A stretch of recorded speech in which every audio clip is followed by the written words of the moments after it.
Hi guys. तो जैसा कि आपको पता है, ट्रेडिंग एज अ करियर बहुत ही रिवॉर्डिंग प्रोफेशन है। बट ये रिवॉर्डिंग तभी है जब आपको ट्रेडिंग अच्छे से प्रोफेशनली करना आए।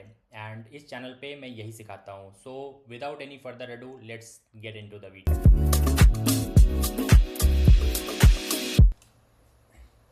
गाइस, ये सब दिखा के मैं आपको बोर नहीं करना चाहता हूँ, बट रियल ट्रेडिंग बोरिंग ही होती है। एंड ये जो मेरा नोटबुक आप देख रहे हो यहाँ पे, ये नोटबुक मैंने बहुत ही गंदे तरीके से ड्रॉ किया है, विच इज़ वेरी नेचुरल। तो मैं इसको हटा देता हूँ एंड आपके लिए एकदम फ्रेश नोटबुक पे कुछ ड्राइंग बना के दिखाता हूँ। एंड यहाँ पे मैं कुछ चीज़ें एक्सप्लेन करता हूँ कि मैं एक्चुअली क्या करता हूँ, मेरा जो मॉडल है वो कैसा है, एंट्री मॉडल कैसा है, एंड मैं कैसे ट्रेड करता हूँ। तो गाइज, सबसे पहले मैं वेट करता हूँ, मैं मार्केट स्ट्रक्चर में क्या देखना चाहता हूँ कि एक न्यू हाई का फॉर्मेशन हो। सपोज कि मैं यहाँ पे बाइंग करना चाहता हूँ, मेरा बाइंग का क्राइटेरिया है, तो मैं देखता हूँ कि एक न्यू हाई का फॉर्मेशन हो जाए। एंड जब न्यू हाई का फॉर्मेशन होता है तो मैं यहाँ पे इस वाले एरिया में जहाँ से ये ब्रेक ऑफ स्ट्रक्चर हो जाता है, इसको अगर अपन यहाँ पे ब्रेक ऑफ स्ट्रक्चर बोलते हैं, तो फिर ये एक पीओएस जहाँ से होता है, जहाँ से स्ट्रॉन्ग इम्पल्सिव बाइंग आई होती है, वहाँ पे एक एरिया फाइंड आउट करता हूँ जो मेरा डिमांड एरिया की तरह एक्ट करता है। एंड फिर ये पुल बैक होने के बाद यहाँ से मैं न्यू इम्पल्सिव मूव को ट्रेड करना चाहता हूँ। तो मेरा बेसिक स्ट्रक्चर ये होता है कि मैं इस तरह का कोई एन पैटर्न देख रहा हूँ। एंड फिर जब एन पैटर्न का फॉर्मेशन हो जाता है तो मैं यहाँ पे एन पैटर्न का जो ये पूरा इम्पल्सिव मूव है, इसमें कोई इम्बैलेंस है, अगर कोई फेयर वैल्यू गैप है तो मैं उसको आइडेंटिफाई करता हूँ। एंड फिर वहाँ से एक रिट्रेसमेंट का वेट करता हूँ। तो बेसिकली ये जो पूरा इम्पल्सिव मूव है, इस इम्पल्सिव मूव का 50% से मोर देन 50% का रिट्रेसमेंट होना चाहिए। एंड जब ये मोर देन 50% का रिट्रेसमेंट होता है तो ये मेरे डिस्काउंट एरिया में आ जाता है। एंड फिर डिस्काउंट एरिया में यहाँ पे अगर कोई डिमांड जोन भी है जहाँ से स्ट्रॉन्ग सेल बिफोर बाय है, तो वहाँ पे बहुत स्ट्रॉन्ग पॉसिबिलिटी होती है कि प्राइस वापस से रिवर्स करेगा। तो मैं यहाँ पे कोई अपॉर्चुनिटी आइडेंटिफाई करता हूँ। So this is basically I do. And break of structure होने के साथ साथ अगर ये मूविंग एवरेज के ऊपर चल रहा है, 50 पीरियड का मूविंग एवरेज यूज़ करता हूँ मैं, ईएमए यूज़ करता हूँ। एंड अगर यहाँ पे 50 ईएमए के प्राइस ऊपर चल रहा है एंड इस तरह का स्ट्रक्चर फॉर्मेशन होता है, तो फिर मैं यहाँ पे इस तरह की ट्रेड को प्लान करता हूँ।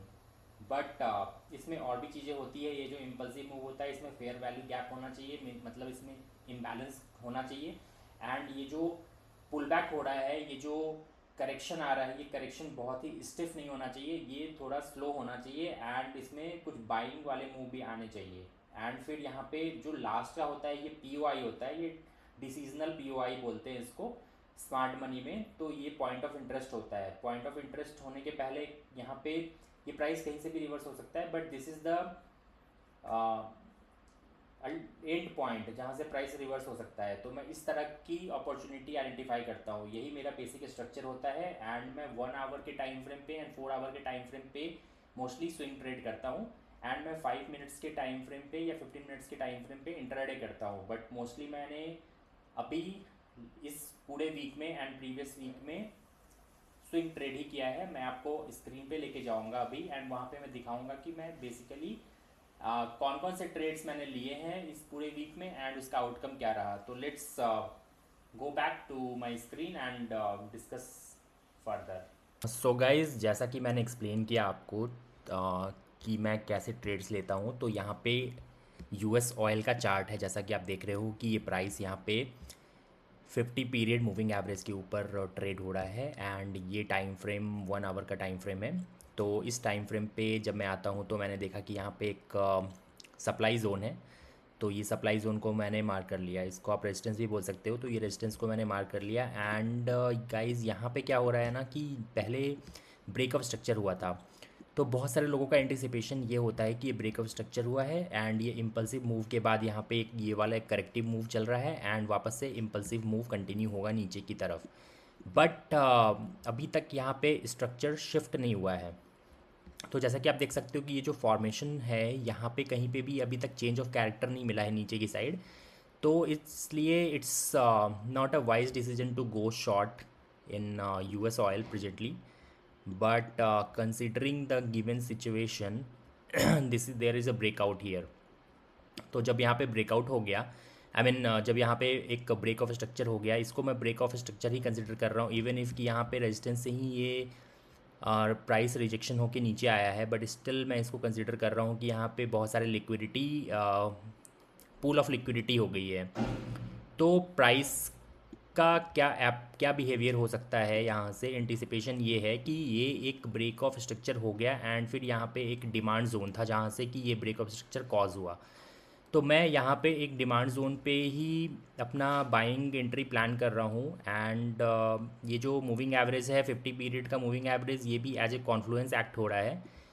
तो this is very good setup for me according to my strategy. And also यहाँ पे जब मैं फिबोनाची का लेबल्स निकालता हूँ तो मैं देखता हूँ कि ये एग्जैक्टली मेरे गोल्डन, ये जो ओ बोलते हैं इसको, तो ये ओ लेवल से रिजेक्ट होके प्राइस ऊपर की तरफ ट्रेड होने लग गया है। तो मैं यहाँ पे it's very good risk and reward ratio for me, and इसका जो टारगेट है इसको मैं कहीं यहाँ पे बुक करने की कोशिश करूँगा, बिकॉज आज फ्राइडे है और मैं नहीं चाहता कि मार्केट में कुछ बहुत बड़े इराटिक मूव्स आए एंड मैं उसका पार्ट बनूँ। तो मेरे प्लान के हिसाब से मैं यहाँ पे अपना ट्रेड एग्जीक्यूट करना चाहता हूँ, तो मैं यहाँ पे कहीं पे अपना टारगेट बुक कर लूँगा। सो this is the analysis for this trade. And 15 minutes के टाइम फ्रेम पे भी अगर आप देखते हो तो दिस इज़ लुकिंग गुड। मुझे ये बुलिश दिख रहा है एंड जिस तरह से प्राइस बिहेवियर, जिस तरह से रिजेक्शन हुआ है, everything is aligned with my strategy and how I trade. So let's see what happens. मैं मेरी लर्निंग आपके साथ शेयर कर रहा हूँ गाइज, सो आप इस वीडियो को एक बार लाइक कर दीजिए एंड बताता हूँ मैं इस ट्रेड में क्या होता है। इस ट्रेड में जैसा भी रहता है मैं आपको आगे का अपडेट देता हूँ।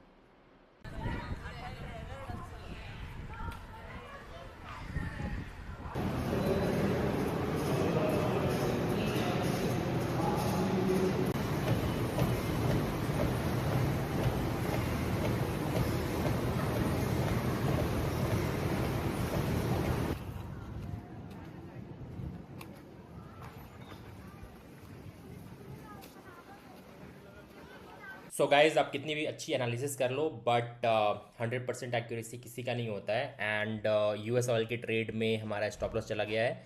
तो जैसा कि हमने एनालाइज किया था कि ये जो डिमांड जोन है, इस डिमांड जोन से प्राइस डिमांड लेके एक ऊपर की लिक्विडिटी ग्रैब कर सकता है, प्रीवियस स्विंग हाई की लिक्विडिटी, बट ऐसा हुआ नहीं। एंड ये जो इम्पल्सिव मूव है, दिस इम्पल्सिव मूव के बाद एक करेक्टिव मूव आया, ये करेक्टिव मूव था। तो करेक्टिव मूव में मेरा एंटिसिपेशन ये था कि एक बार और लिक्विडिटी ग्रैब करने जाएगा, बट ऐसा हुआ नहीं एंड ये नीचे की तरफ आ गया।